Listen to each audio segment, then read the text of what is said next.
I'm Tanya Breyer, and I've come to Geneva to speak to Professor Klaus Schwab, founder and executive chairman of the World Economic Forum.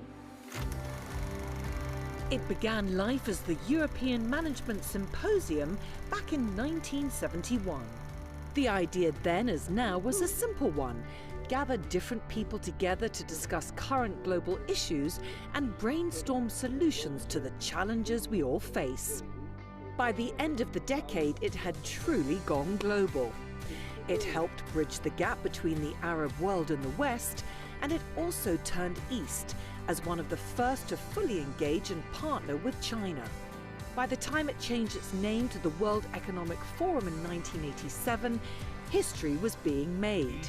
Greece and Turkey signed a no-war agreement, East and West German politicians came together, and Nelson Mandela and F.W. de Klerk had their very first face-to-face meeting here. And through it all, Klaus Schwab has been credited with being the driving force behind so-called Davos diplomacy. Professor Schwab, it's wonderful to see you here in Geneva. It's a great pleasure to have you here at our headquarters. Well, thank you so much. And of course, it's the headquarters of the World Economic Forum, which is celebrating 50 years as its founder. What does that mean to you personally? It doesn't mean celebrating 50 years of Davos or of our existence.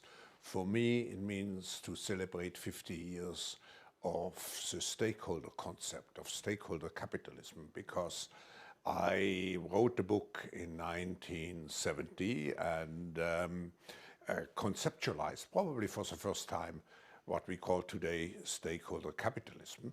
And I wanted to create a place where stakeholders could meet. And that was the original idea of Davos. So I'm very pleased and happy that we are not only celebrating 50 years, but we are celebrating now, finally, that stakeholder capitalism has become or is becoming mainstream. For 2020, what other important conversations do you think need to be had? We are living in a world which becomes more and more disintegrated. So we have a multipolar system now with two centers, US, China.